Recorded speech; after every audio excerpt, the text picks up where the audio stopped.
It's time to change your world. It's time to let it go. The things you used to think, the things you used to know, they don't help you anymore. It's time to change your mind. If it's peace you want to find. This is Kurt Kaikonen, pastor of Calvary Chapel, Waterford, at your neighborhood church. Today on Change Your World, we'll be in the book of 1st and 2nd Samuel. So grab your Bible and let's get started. It's time to change your world. You need to let it go. Oh, oh. So the book of 1 Samuel is like the book of Ruth. It connects the book of Judges to the times of the kings of Israel. Where during the time of the Judges, Israel was a theocracy, which means it was a land that was governed by God himself. And this could rightly be called a time of no king.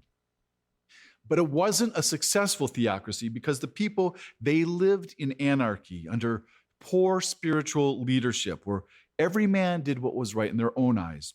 Where Israel, they were not a united people, but they were this loose confederation of tribes, and they had no standing army, but only a volunteer army that was directed by only a few of God's appointed judges, where these judges themselves, they were only in certain geographical areas, and it was all at different times of Israel's periods of history.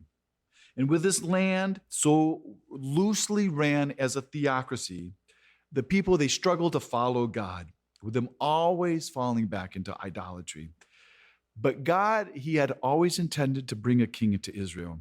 And this was mentioned all the way back in Deuteronomy 17, where it gives us the qualifications for a king. So the book of 1 Samuel is the record of this transition of Israel from being a theocracy to a monarchy, which all begins here around 1100 BC. And so this book, it begins with a story of Israel's last judge, which is Samuel.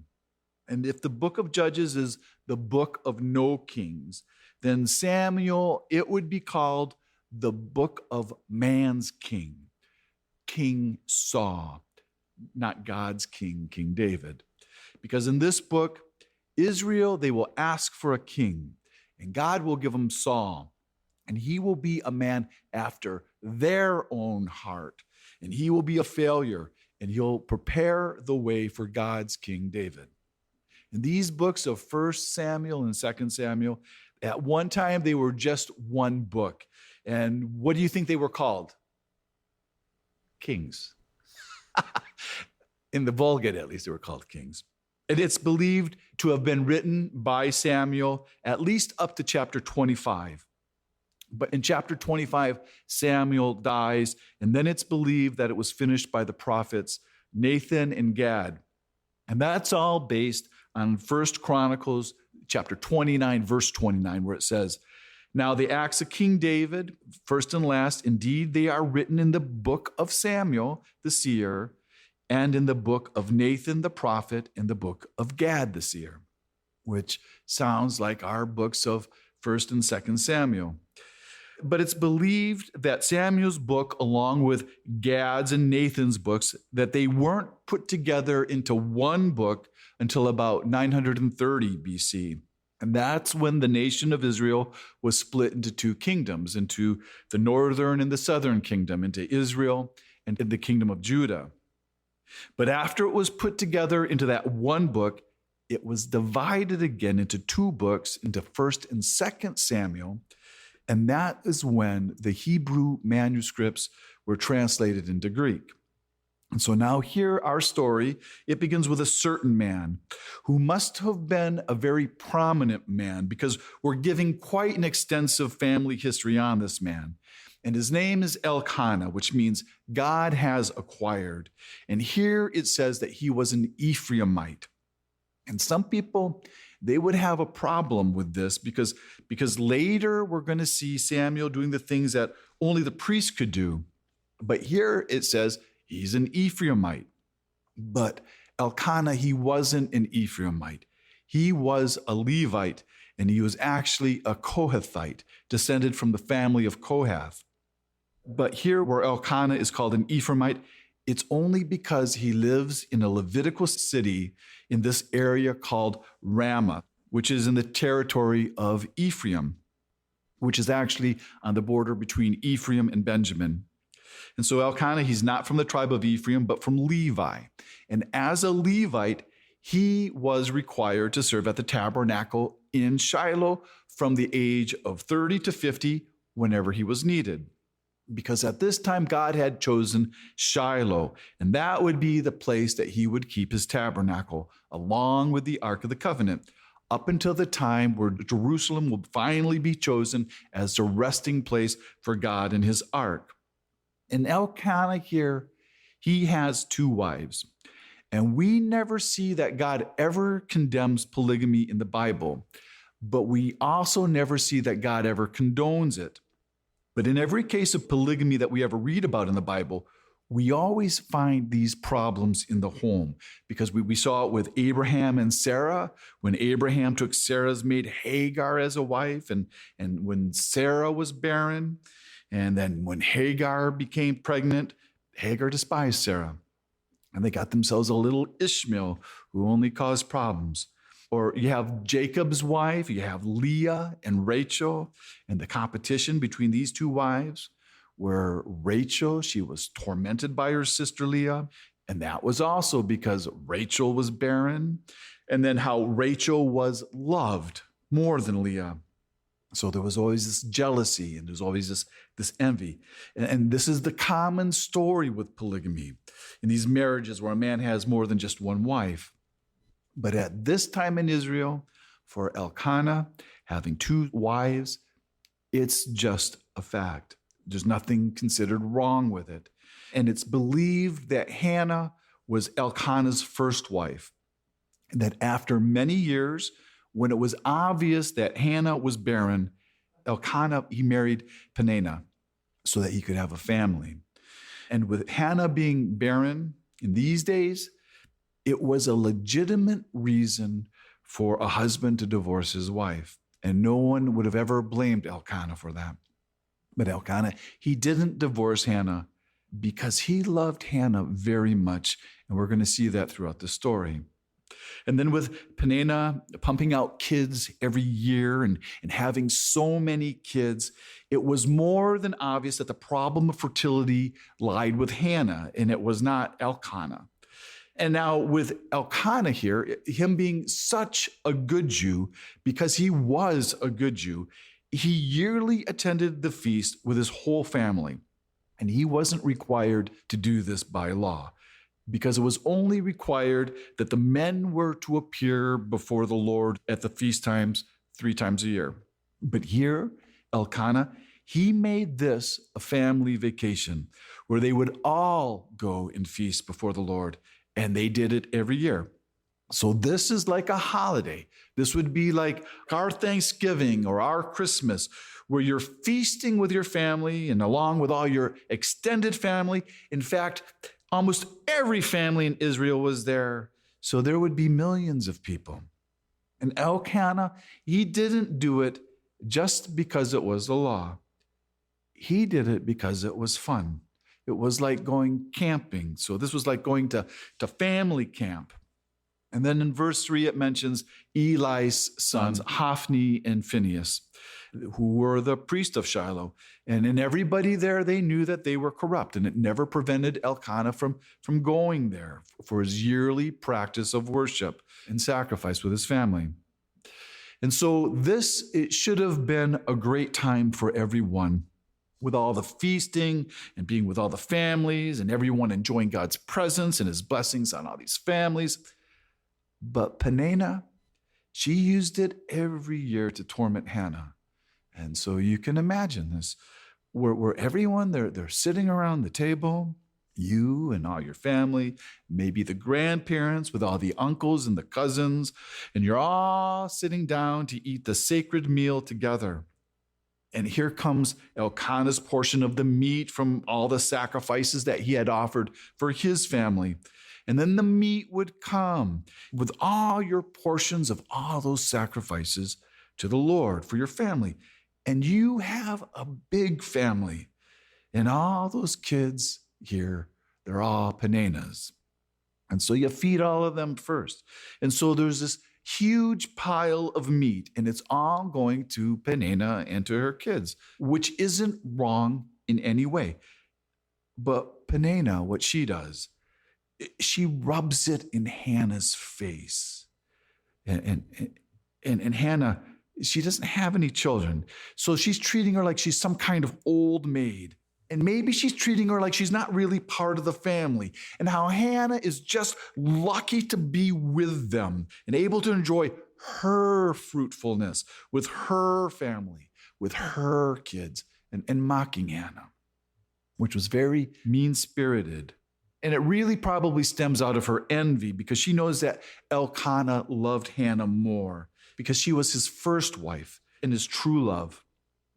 And I don't know about your family, but in my family, it could be pretty brutal at the Thanksgiving table during the holidays, where people, they're getting their complaints out about each other and getting their jabs in front of the whole family and exploiting each other's hurts and complaining why life is not fair for them, where they air out all their personal problems of the past and putting down the people that hurt them and putting them in their place.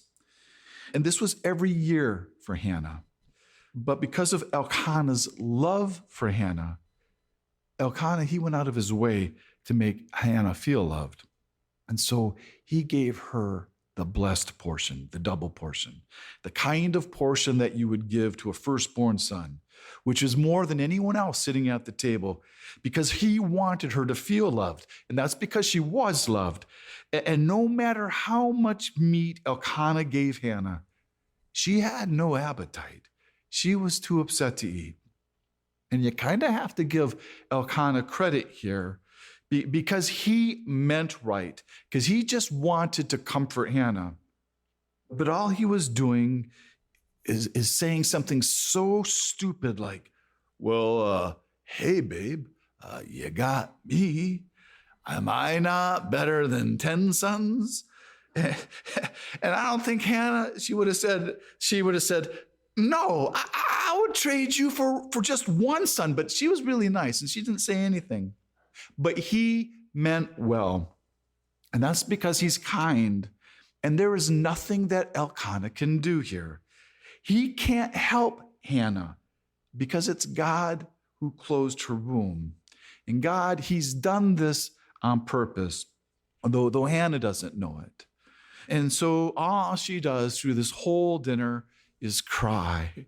And then when dinner's over, she heads over toward the tabernacle all by herself alone. And there it says she's bitter of soul, which is that same word that was used from the book of Ruth, where Naomi, she called herself Mara, meaning bitter. But here, Hannah is saying that she's bitter of soul. She's not bitter at God at all. And you can tell that because she pours out her bitter heart to God. And this is no surprise to God because God, he already knew that she was bitter. In fact, all these circumstances that Hannah is going through, he actually caused them.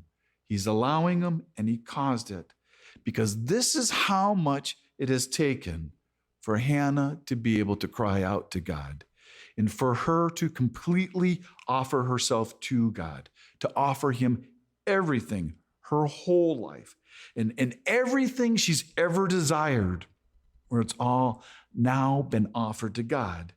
And now she's offered to do it all his way. And so Hannah, she's out by the tabernacle and she's crying and weeping in anguish. And now you see her mouth is mumbling.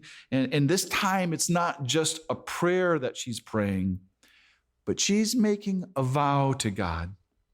Because she's probably prayed for a son ever since she was first married. But now she's making a vow. And so here she calls God, O Lord of hosts, which is the first time this phrase is ever used in the Bible. And she will use this term again in her song, and it'll be used another 260 times in the Old Testament. And this means Lord of armies, but it can also mean Lord of the stars of heaven, or it can mean Lord of angels. So it's about being the Lord of the hosts of heaven. And then she asked God not to forget her, but to remember her. And it's taken her all these years of her barrenness and all her years of unfruitfulness, of not being fruitful in her life, to be able to make this kind of vow to God, because she wanted a son so badly, just like everybody else, but also just like everybody else. She wanted this son for herself.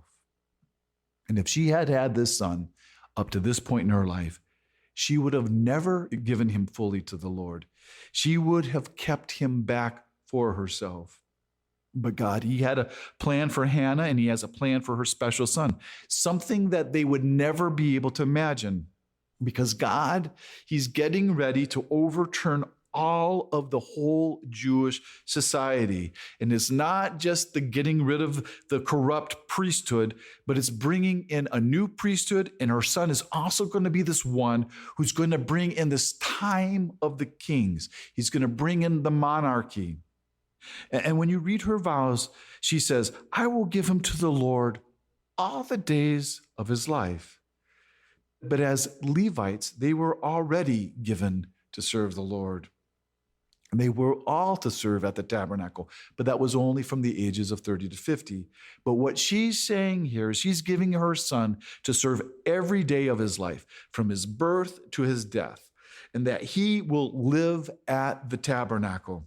And then she says, no razor shall come upon his head. So she's offering her son to be dedicated as a Nazirite to God.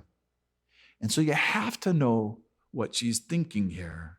What she's thinking is something that she's probably heard of, that she must have heard how Manoah's wife, the mother of Samson, who was also barren, was visited by this angel of the Lord who gave her a son, who was to be a Nazirite from birth. And so this had to have been what was going through her mind. And Samson, who was from the tribe of Dan, he lived during the same time frame. Though he's a little bit older than Samuel, but he was a contemporary of theirs. But he's living up in Dan. And when Samuel's about 10 years old, it will be Samson. That's when he'll be performing all of the events of his life, where he starts to be the judge of Israel. But here you have to see that Hannah, she has seen no angel, and she has received no promise from God. And she's making this voluntary vow that she will do the same thing if God will give her a son, in offering her son his complete life, where a razor will not even touch his hair. God, he never required that from Hannah, but she offers that. And it never says here that God ever received her offering here. But this kind of thing is not unusual with God, because we've seen this thing over and over again, where God has allowed a woman to be barren because he has something special in mind. Because we saw it with Abraham and Sarah, and we saw it with Tamar and Judah, and we saw a couple weeks ago with Ruth the Moabite. And all these women, they were barren until God brings this special son. We're going to see it again with Elizabeth, the mother of John the Baptist. And so this is a recurrent theme in the Bible. This is how God brings special children to the world for his purposes. So now here you have Hannah, and she's outside of the temple of God, and she's pouring out her broken heart with her mouth mumbling and making these vows in her heart. And then the high priest Eli, he comes around from the corner, and he's waking up from his nap because he's been leaning back on his chair at the doorpost of the tabernacle. And then he sees her mouth moving, and he doesn't hear the words coming out, which to him, this seems unusual to Eli, to see somebody even praying from their heart. And so he just calls her a drunk, and he says, how long will you be drunk? And you kind of have to put this into perspective, Because this is like going to a Billy Graham crusade, and then here comes Billy Graham from around the corner, and he's calling you a drunk. Or you're at a harvest crusade, and here comes Greg Laurie, and there's millions of people here in Shiloh. This is the high priest, and there's only one of them. This is the big guy, and now he's calling you a drunk. And Eli, he doesn't know Hannah, and so to him, she just looks like another drunk woman who's had too much wine to drink at the festival, which means there must have been quite a few people having too much to drink during these feasts at the tabernacle. So it's kind of like our Christmas office parties where it's that kind of an atmosphere, but it's happening all around the tabernacle of God at this time. And so Hannah says to Eli, I'm not drunk. Please don't think of me as a drunk. I haven't drank anything intoxicating. Please don't think of me as wicked. I've only been pouring out my soul to the Lord. I'm just a woman grieved in my complaint. And so now you have Eli, and he's probably maybe a little embarrassed by what he said. And so then he says what he probably said to everybody, because he's the high priest. And he's supposed to say things like, well, God bless you. And so that's kind of what he does here. And he gives Hannah this common, everyday spiritual blessing, and it's probably the same way that he answered everybody when they prayed. Go in peace, and the God of Israel grant your petition, which you have asked from him. But you see here that he doesn't even care enough, not on Eli's part, to even ask her, well, what are you praying for, honey? Oh, my dear, what has you so down? And why are you crying? What's making you so bitter of heart? Like a good pastor would say. And even though Eli, he wasn't very sincere in what he said here, Hannah, she didn't hear Eli here. To Hannah, this was a word from the Lord, and it was her answer to prayer.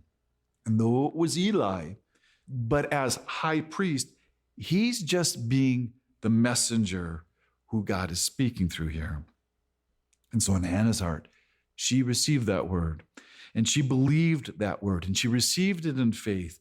And you know that she did because her whole countenance changed. She's no longer sad. She went back to eat, and that's how she stayed. She didn't go right back into her depression. That was all over. In fact, it was the very next day. They get up in the morning, and they get up early, and they go and they worship God before they went back home that day. And God, he kept his promise, even though it was only heard in Hannah's heart, because he said nothing audible. And there was no angel, and she never heard anything back audible, like with Samson. But the very next year, Hannah, she has a son, and she named him requested by God, because that's what she did. She requested him from God. She asked. And that's what Samuel's name means. It means requested from God. And so Hannah, she's not going to go to the feast with her husband Elkanah this year, because the next time she goes to Shiloh, she'll be dropping Samuel off, and she'll be dropping him off forever.